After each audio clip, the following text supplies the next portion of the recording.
O Senhor esteja convosco. Ele está no meio de nós.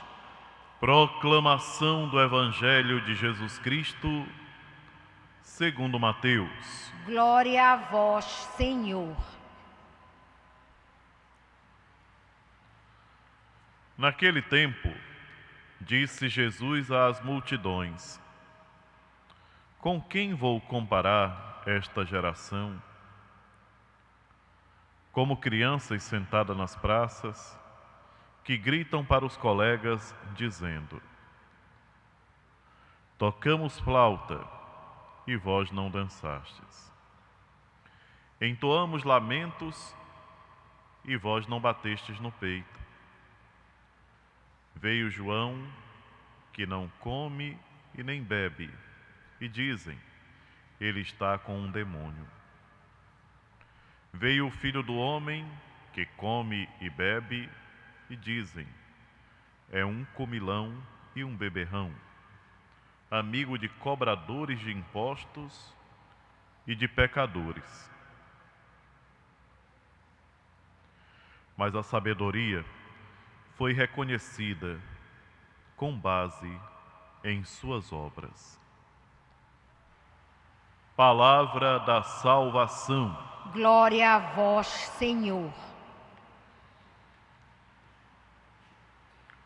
Vamos nos sentar um momentinho para refletirmos juntos essa palavra de Deus nessa sexta-feira.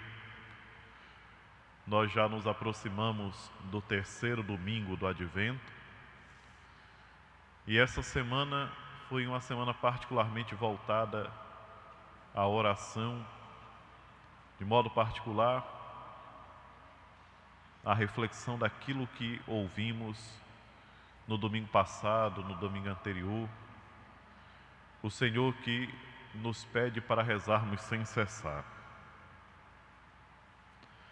A última frase que nós ouvimos aqui no Evangelho diz que a sabedoria foi reconhecida com base em suas obras. A sabedoria que é reconhecida com base em suas obras é Deus, é o Senhor nosso Deus. E Jesus Cristo fala de si mesmo ao dizer que a sabedoria foi reconhecida com base em suas obras. Porém, tem uma coisa muito importante: essa sensibilidade para reconhecer a sabedoria, a ação de Deus. Quantas situações que acontecem em nossa volta, quantas demonstrações da presença e do amor de Deus que são despercebidas por uma situação de dormência, de adormecimento espiritual. A falta de uma caminhada de fé, a falta de oração, faz com que nos tornamos insensíveis à presença e à ação de Deus. E o que Jesus nos coloca aqui em guarda é o risco de nós nos tornarmos apáticos, indiferentes. A atitude aqui colocada por ele para comparar aquela geração que estava diante dele era a atitude da indiferença. Tocamos flautas e vocês não se alegraram. Fizemos lamentos fúnebres e vocês não choraram. Essa apatia que também domina os nossos dias é um risco muito grande para o crescimento espiritual de cada um de nós. Nós não podemos fazer as coisas por fazer, nós devemos fazer com consciência.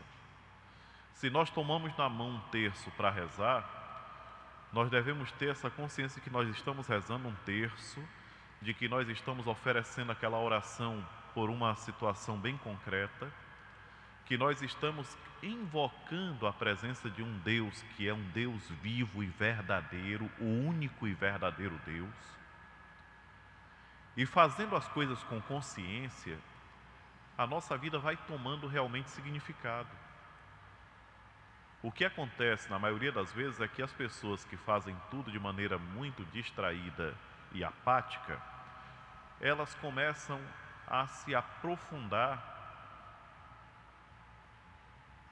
em situações que são situações muito terríveis, de modo particular, começam a tornar-se muito ávidas de perceber o problema e a dificuldade dos outros, mas não conseguem perceber os próprios. E se nós observarmos, é isso que nosso Senhor Jesus Cristo nos diz, quando Ele fala: veio João Batista, que não comia e nem bebia, e vocês disseram, tem um demônio. Veio o Filho do Homem, que come e bebe, e dizem, é um comilão e um beberrão, que se aproxima dos publicanos, dos pecadores, aquelas pessoas que eram consideradas a escória da sociedade. Ele está lá perto. Geralmente quem critica muito, critica porque tem muito a esconder. Uma pessoa que fica sempre criticando os outros é porque tem muito a esconder. Se fosse alguém interiormente livre, não criticava. É claro que a gente sempre tem que pontualizar as críticas, né? A crítica que ajuda, daquela crítica que quer destruir. Mas geralmente o pessoal, quando critica, critica para destruir mesmo. E quando alguém se torna muito crítico, a gente pode imediatamente saber que é a atitude de quem não quer progredir e se justificar nos erros dos outros. E essa é uma coisa que nós devemos ter muito cuidado, queridos irmãos e irmãs. Uma atenção muito especial. Deus nos oferece ocasiões únicas.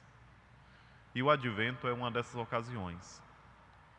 2 vezes por ano, nós temos a oportunidade de, ajudados pela liturgia, pela palavra de Deus, pelo próprio clima em que nós somos convidados a viver como cristãos, 2 vezes por ano nós temos a ocasião de fazer um bom exame de consciência e melhorar nossas atitudes. O Advento e a Quaresma. Nós estamos pouco a pouco nos aproximando da festa do Natal. A palavra de Deus, ela vai nos instruindo de uma maneira maravilhosa para que nós vivamos o Natal do Senhor de maneira consciente, de maneira autêntica, sem perder a noção daquilo que nós estamos fazendo. Nós não podemos viver com essa atitude de querer fazer 3, 4, 5, 6 coisas ao mesmo tempo. No final a gente não faz nada. Vamos pegar um exemplo. Como é que eu posso estar na presença de Deus, participando de uma celebração eucarística, e estar distraído, pensando em outras situações, em outros problemas?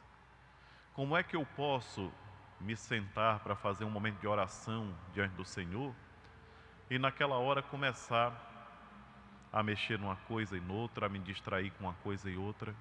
Como é que a gente pode fazer 2 coisas ao mesmo tempo? Ou nós falamos com Deus, ou nós falamos com as criaturas. Mas com as criaturas nós temos todas as horas do dia para poder falar. Com Deus nós temos essa. Até quem participa dessa missa pela TV, pela Rede Vida, deveria nesse momento ter uma atitude de atenção a Deus. E não sermos indiferentes, porque nós vivemos numa sociedade que tem uma tendência forte ao indiferentismo. E o cristão não pode ser indiferente, o cristão não deve ser indiferente. O cristão indiferente, ele não é cristão. Não podemos de maneira alguma olhar o mundo à nossa volta e ficar como aquelas crianças que não estavam nem aí para o que as outras faziam. Nós temos que ser atentos para ajudar, porque o indiferente, ele pode até ser atento, mas é atento para criticar, como nós falamos até agora. A atenção, o cuidado com que o nosso Deus nos chama a viver a nossa vida de fé, a nossa caminhada para Ele. O refrão do Salmo que nós rezamos hoje traz uma lição bem curta, mas bem profunda para nós. Senhor, quem vos seguir terá a luz da vida. Senhor, quem vos seguir terá a luz da vida. Foi o que nós cantamos no Salmo de hoje. É uma lição curta e profunda. E como é que nós podemos seguir o Senhor? Essa é a pergunta que cada um deve fazer a si mesmo. Nesse período de advento que eu estou vivendo, nessa preparação para o Natal, como tem sido a minha caminhada de cristão?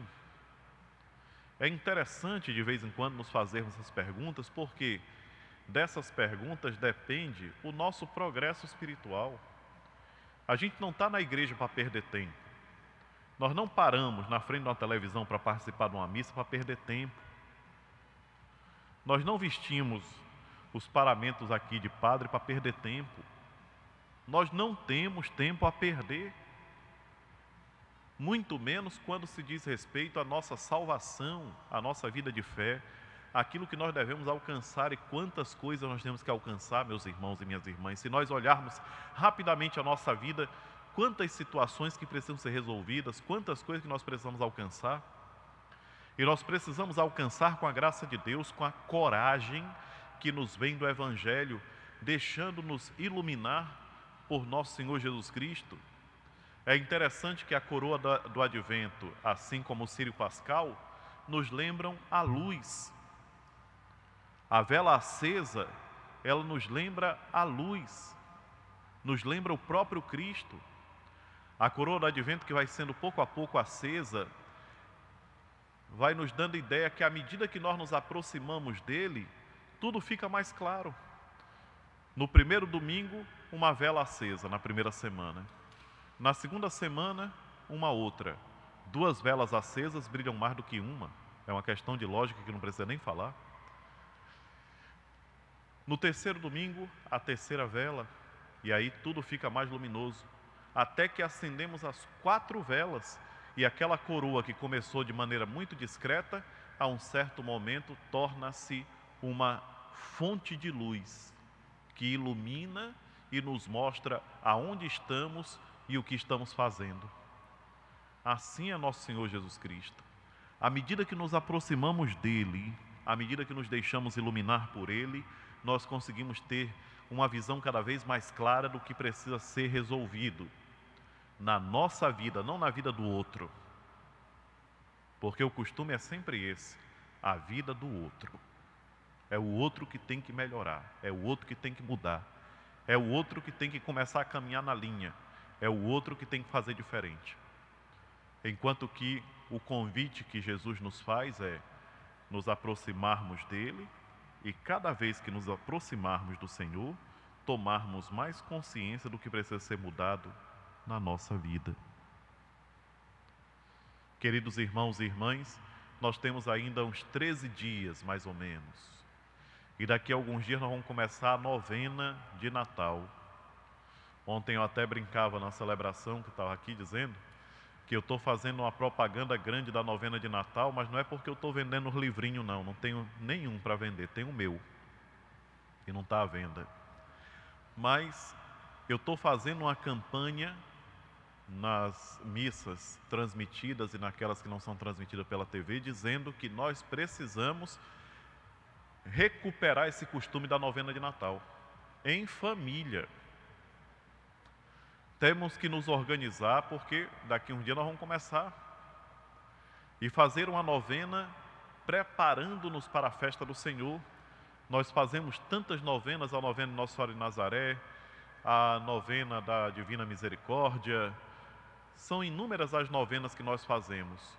E a novena de Natal, como é que fica? Quer dizer que preparar-se para a chegada do Senhor, preparar-se para o Natal do Senhor é uma coisa de segundo plano? Ou será que é porque a gente não pede graça nessa novena? E pede sim. Pedimos muita graça, porque onde 2 ou 3 se reúnem em meu nome, eu estarei com eles. Já imaginou se nós nos organizarmos esses dias para fazermos a novena de Natal juntos, em família ou nas famílias? De repente se juntam várias famílias para poder fazer juntas essa novena de Natal, levando uma imagem do presépio conosco, onde nós olhamos a Sagrada Família, Jesus, Maria e José, e nos preparamos interiormente. É preciso, e vamos fazer. Nós precisamos rezar. Não podemos ficar mais indiferentes de maneira alguma. Nos coloquemos na presença de Deus. E eu vou falar constantemente para que esse ano nós tenhamos um número maior de pessoas fazendo a novena de Natal. Eu ficava encantado alguns anos atrás, quando estava em outra paróquia, e as pessoas diziam, não, nós vamos fazer a novena, nós vamos nos unir, ou nos unimos, todos os filhos aí da nossa família, para fazer a novena. A nossa família juntou com outra e tal, e estamos... É isso. Que a palavra de Deus nos ajude e que tenhamos a força cada vez maior de vivermos unidos esse momento especial para o nosso crescimento interior, sem ficar olhando os defeitos dos outros, mas sim os próprios defeitos, sem ficar querendo consertar os outros antes de nos consertarmos. A primeira coisa é consertar os próprios defeitos, depois começar a olhar para os outros. Para ajudar, não para ficar criticando. Criticar não resolve. É aquilo que a gente escuta tantas vezes o Papa Francisco denunciar, cuidado com a fofoca. Terrível. Mas tem gente que ainda não soube como purificar a própria língua e vive de fofoca, em vez de viver da palavra de Deus. Seja louvado nosso Senhor Jesus Cristo. Para sempre seja louvado.